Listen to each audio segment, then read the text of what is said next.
things. If it's every day I go for my walk, at some point I have to go for my walk, or every day I do something on that end on the movement side, or I do my movement snacks no matter what.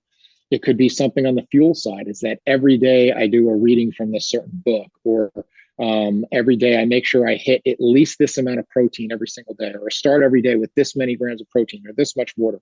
Or it could be on the reset side. Every day I'm committed to doing 10 minutes of deep breathing or meditation, those sorts of things. And if you try to start with all of them, right? I remember when I was a kid, me and my buddies in middle school, we'd watch Rocky. We'd get all excited. We'd wake up at 6 a.m. We'd drink raw eggs. We say we're going to run, run 5 miles. We get, 3 blocks. We throw up and go back and never do it again. Right. There's actually just some really cool research that came out. Arnold Schwarzenegger in his newsletter put out talking about the 100% principle, and everybody, the track record, the people that say it all starts Monday and Monday I'm going to be locked in, those people are doomed to fail. And so that's why I say I need you to pick one non-negotiable habit now and get to where that becomes locked in. And then what we do is you habit stack and say, okay, well, now I already got the breathing exercises locked in. Now I'm going to layer on top my protein. And now I'm going to layer on top my strength training. And now I'm That's going to why layer I on call top. them snacks, so that you layer them on. They're little bits, and you just do a little Absolutely. at a time. And the 100% principle is so good, because it is, you're all in, and this is what you do. And it's bite sizes. So it's not eating a whole entire pizza. Even a pizza we cut into slices and we take bites of, right? The same thing with this. Take a bite. Start with one small thing that you do for yourself and make it into a habit. A habit takes some people will argue with me on this, but the numbers and the research I have, it takes 21 days to build a habit, 90 days to build a lifestyle. Just do it for 21 days. Quick story. I was incorporating meditation into my life years ago at the time I was dating. And I remember that it was one of those days where I was just packed up with all kinds of clients and I had so much to do, the whole 9 yards. I'm out on a date. And if I didn't get the meditation in before midnight, I would have to start from day 1 again. And I was on day something like 36 or 37. And you're supposed to go 40 days in a row.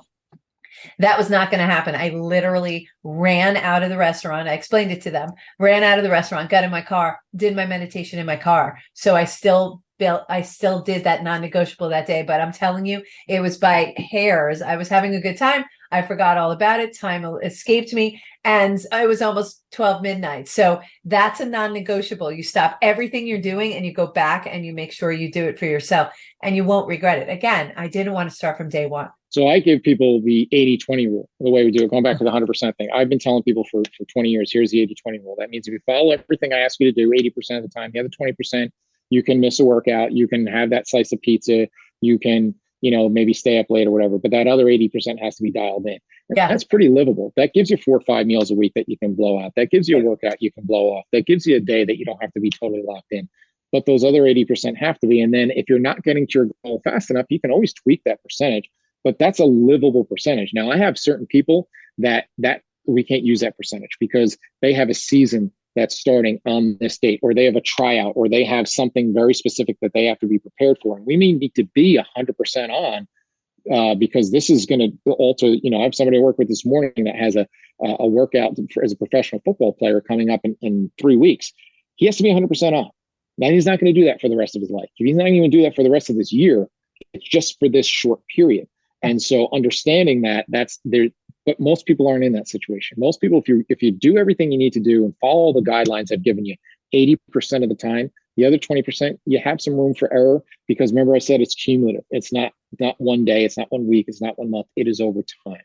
I can tell you that for me, the 80-20 rule wouldn't work, because the 20%, I would squeak to 30, squeak to 40. So I know myself well enough to know that it's a hardcore, non-negotiable, every single day thing. But I love the fact that you have that flexibility where it's almost like you do things for 5 days and maybe take, it's similar to my eating habits.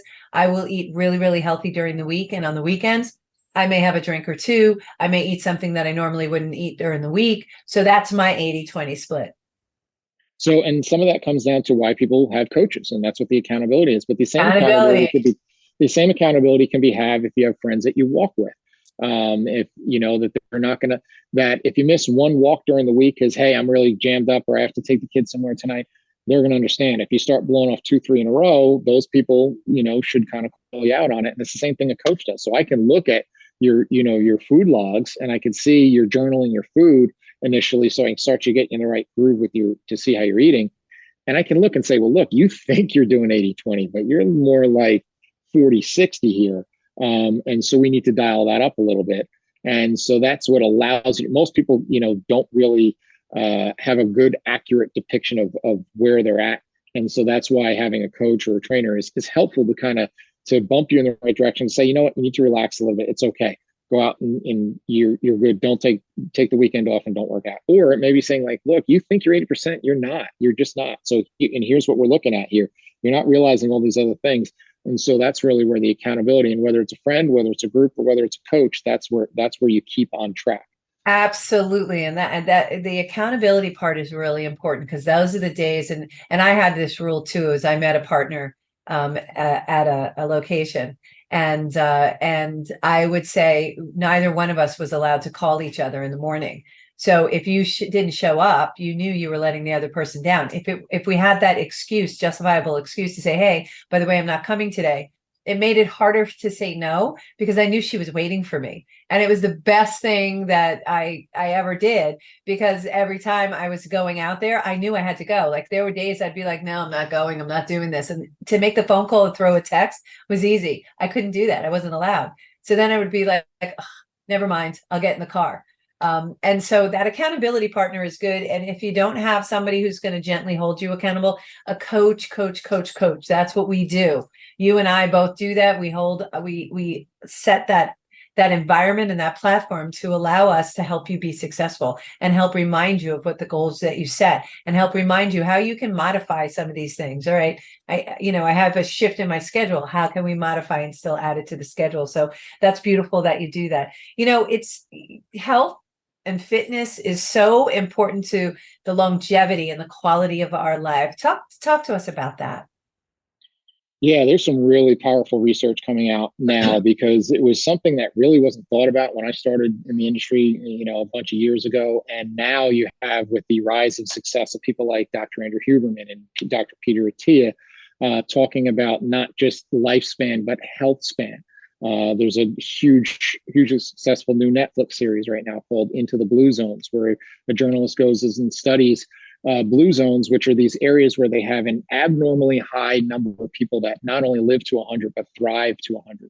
And looking to see what are the commonalities among these, whether it's in Okinawa, Japan, or whether it's in sections of Sardinia, or these remote suburbs in California. What is it that they have in common? And there are some basic principles that almost fall in line with that three big things that I talk about. They all have some level of movement. In Okinawa, they all garden for at least 2 hours a day.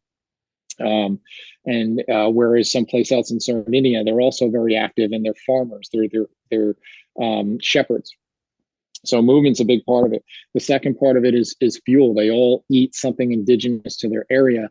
And what was interesting is when outside food sources started to come into these indigenous areas and cultures, those numbers kind of leveled out, and they became where Okinawa is now the highest rate of obesity in Japan, because they've been infiltrated with a lot of Western foods, whereas they didn't have that before.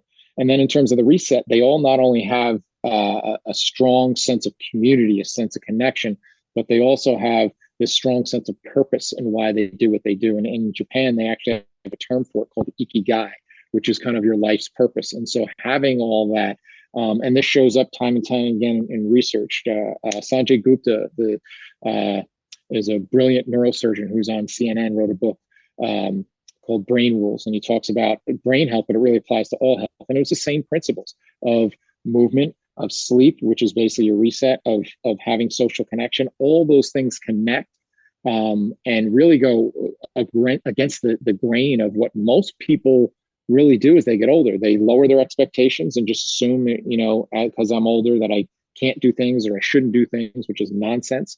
I'm 51 now, and I have no intentions of slowing down anytime soon. I play competitive men's baseball every Sunday. I'm not the old guy with a pinch runner that can't do any things. I'm stealing bases. I'm laying out for balls. I'm a little kid. And so I have no intention of stopping doing that anytime. We also kind of have this expectation of, that this is just the way it's going to be, and it doesn't have to be that way. And so having that purpose, having that understanding that of defining who you are, and kind of going back to your non-negotiables, that defines who you are. And I explain to people, like, I'll have clients or a group of athletes working in, and let's say there's one guy that always shows up late, right? And they say, oh, well, that's just Jake, that's just who he is. And I'm like, well, I never want to be that guy. Yeah. Right. And so I'm going to define myself as a person who's not that person. So I can be the person that's counted on, going back to your point about the accountability earlier. So all these actions and habits define who you are. So you have to set the goal of not only who you are, but what do you want to be and what do you want to be known as? Without a doubt. So just to recap, we want to make sure we move well with purpose, and often we fuel, which is this number 2 for you.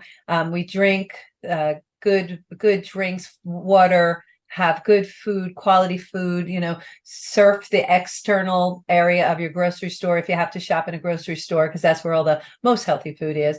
And what you allow into your system, meaning TV, radio, what you're listening to, what you're hearing, the people you surround yourself with. And then the third level of your 1, 2, 3, which is your reset and sleep and meditation, and making sure you shut down and have a moment of shh in your life, which is real important for us to be able to excel both physically and mentally. This has been really amazing. I'm huge with the making sure if you're going to start something, don't start on Monday, start now. If you're going to make that commitment, start now. It doesn't matter. Start now. And if you made a mistake, or if you ate something that you wish you hadn't, the next minute is a start now. So start now as you can. Eric Degatti, you are amazing. I'd love to have you back. So much more to cover with you. Go to ericdegatti.com. I'm sure you will love every minute of that. I appreciate you being on so very much. Thank you all for joining us today on Healthy Lifestyle with Lorianne. I hope we've earned the privilege of your time. Until next time, I am Coach Lorianne. Play a higher role, serve a higher purpose, show up for you, and show up big. Have a great day, everyone. Thank you, Eric.